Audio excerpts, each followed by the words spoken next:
Perdebatan saya dengan para pendeta itu membahas yang ketiga adalah perihal tidak ada satupun di dalam Alkitab itu perintah Tuhan yang orang Kristen kerjakan. Tidak ada satupun. Tidak ada satupun perintah dalam Alkitab atau perintah Tuhan yang dikerjakan oleh orang Kristen. Oke, kita dengar dulu perintah yang mana yang dimaksud oleh si mualaf ini. Nah, makanya saya sampaikan di sini. Karena kenapa? Kita mulai bahas dari sunat. Ini sunat ini perintahnya wajib bagi orang Kristen. Karena kenapa?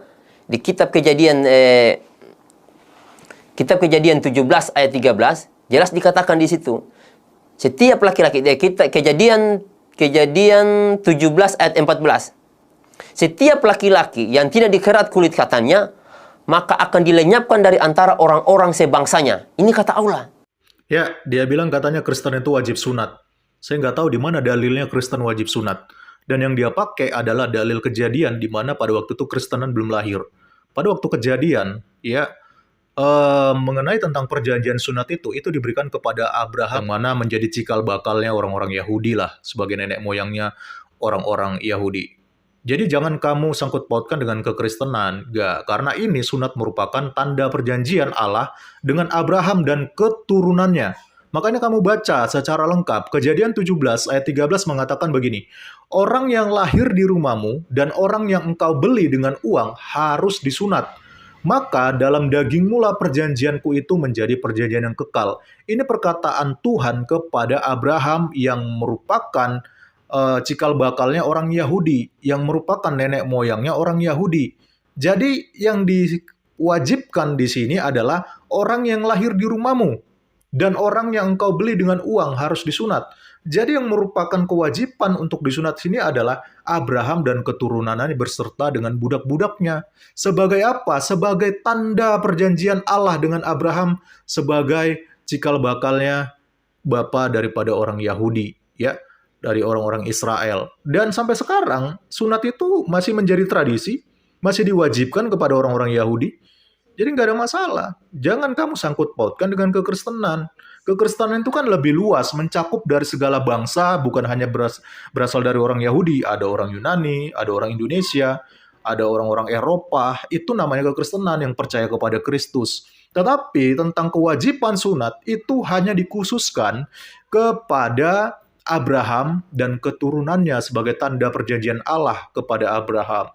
Tapi walaupun begitu bukan berarti yang lain tidak boleh sunat. Boleh, tapi tidak diwajibkan sebagaimana Allah mewajibkan itu kepada Abraham dan keturunannya. Saya sendiri, walaupun saya bukan orang Yahudi, saya sunat.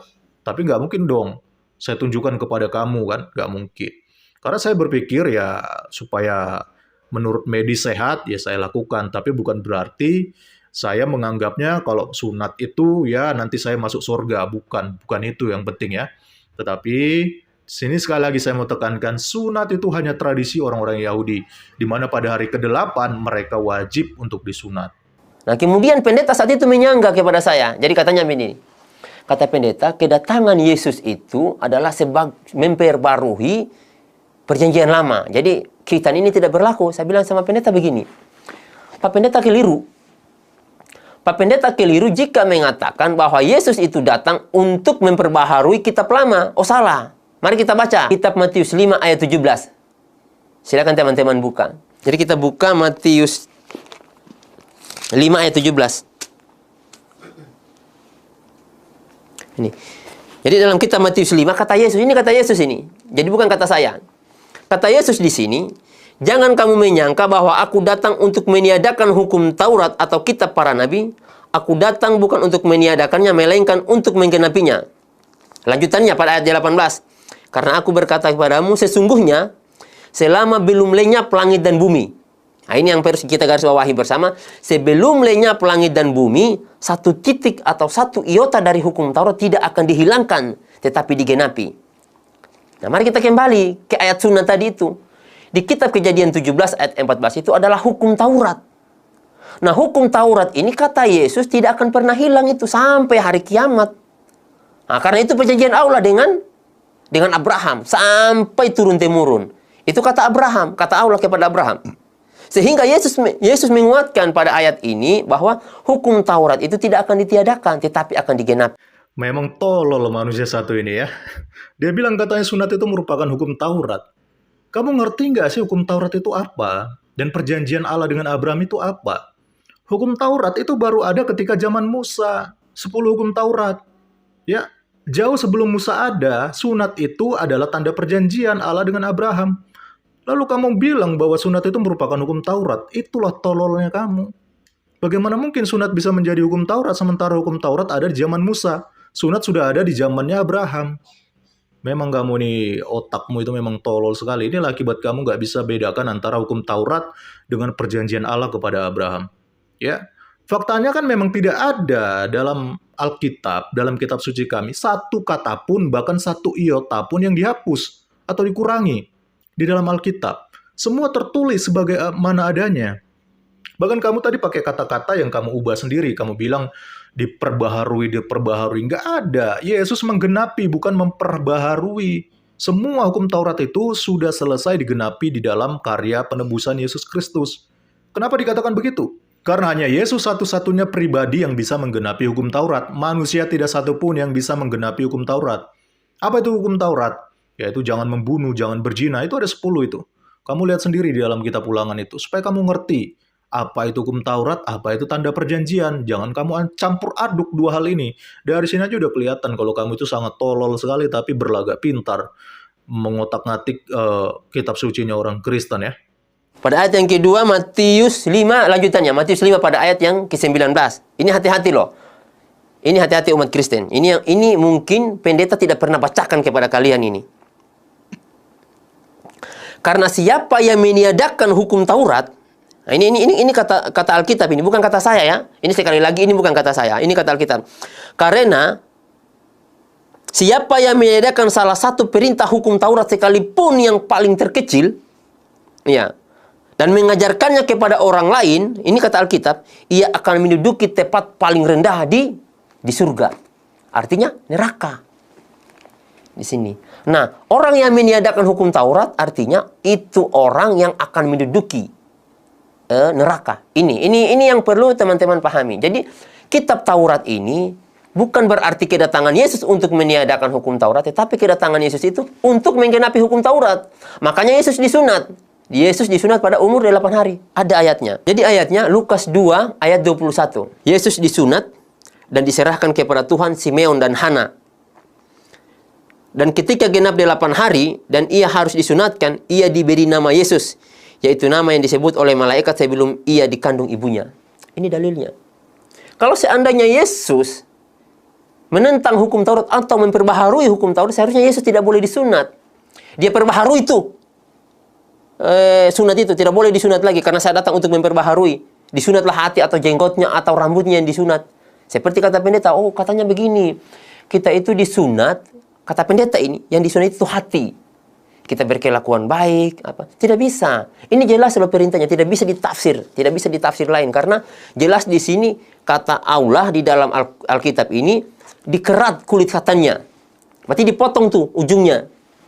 Itu dalilnya. Sehingga teman-teman keliru ketika teman-teman mengatakan, oh bahwa ini harus disunat adalah hati. Tapi dalil daripada Alkitab itu adalah bahwa yang dikerat itu kulit katan, bukan hati. Oke, sekali lagi ya, mualaf ini sangat tolol sekali dalam memahami Alkitab ya. Yesus menggenapi, bukan memperbaharui ya. Dan si tolol ini sekali lagi dia suka mengubah ayat Alkitab ya. Yesus disunat karena memang dia itu termasuk keturunan Abraham, keturunan Yahudi, yang terikat perjanjian dengan Allah mengenai sunat tadi secara turun-temurun.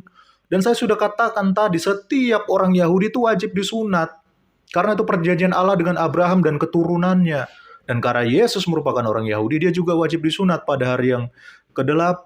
Ya. Jadi semua bangsa Israel, semua orang-orang Yahudi, semua keturunan Abraham, sampai detik ini mereka masih memegang perjanjian mereka itu dengan Allah dengan cara kulit katan mereka itu disunat. Tidak ada yang tidak disunat mereka. Jadi nggak ada ditiadakan itu perjanjian Allah dengan Abraham. Lalu juga si mualaf tolol ini mengaitkan dengan konteks yang berbeda lagi. Yaitu di mana ada ayat yang mengatakan ketika Paulus sedang menengahi perdebatan antara orang Yahudi yang menganggap bahwa sunat itu penting dan mereka menganggap lebih superior daripada bangsa lain karena mereka sudah dijanjikan sunat lewat perjanjian Allah dengan Abraham nenek moyang mereka. Lalu ada orang Yunani yang mau jadi Kristen, mereka seperti direndahkan, dikerdilkan, didiskreditkan karena mereka tidak sunat. Akhirnya Paulus berusaha menengahi mereka bahwa nggak ada kewajiban di luar dari bangsa-bangsa orang Yahudi itu untuk melakukan sunat. Itu bebas, terserah mereka mau sunat atau tidak. Karena sunat hanya diperuntukkan untuk kalangan Yahudi, sebagaimana perjanjian Allah dengan Abraham dan juga keturunannya. Dan lalu di samping daripada itu, Paulus menekankan hal yang lebih esensi dan lebih prinsip. Kalian tidak usah berdebat tentang siapa yang sunat dan siapa yang tidak sunat. Yang paling penting adalah sunat hati. Bagaimana hati kalian itu disunat dari segala kejahatan, dari segala iri dengki, kecemburuan, penghujatan, dan lain sebagainya. Jadi buat apa kamu sunat, tapi burungmu kamu pakai celup-celup sana-sini, kawin sana-sini, itu anak-anak di santriwati di pondok pesantren itu habis semua diruda paksa. Jadi nggak ada gunanya, itu kan sunat secara jasmani. Walaupun kamu sudah sunat secara jasmani, tapi kalau kamu nggak pernah mengalami yang namanya sunat hati, menerima Yesus Kristus sebagai satu-satunya Tuhan dan Juru Selamat yang bisa mengubahkan hidup kamu, maka sama aja, nggak ada gunanya itu burungmu disunat. Kalau tujuannya cuma untuk celup sana, celup sini. Itulah makanya perlu secara prinsip yang namanya sunat hati, supaya burungmu itu jangan dipakai buat celup sana, celup sini, apalagi meruda paksa para santri itu yang ustadz-ustadz yang lagi viral tuh di pesantren ya. Ini yang paling penting, hatinya dibersihkan, otaknya dibersihkan, jangan cuma kulit katannya doang yang dipotong. Karena itu cuma merupakan tradisi orang Yahudi, perjanjian Allah dengan Abraham. Ini tujuannya Paulus menengahi perdebatan antara orang Yahudi yang menganggap bahwa sunat itu penting, lalu orang Yunani menganggap bahwa kami tidak diwajibkan sunat. Nah itu, jadi kita semua bangsa lain selain daripada bangsa Yahudi, sunat gak sunat ya terserah. Ya, nggak diwajibkan. Yang diwajibkan siapa? Orang Yahudi, karena itu perjanjian Allah dengan Abraham nenek moyang mereka sampai kepada keturunan-keturunannya. Paham kamu?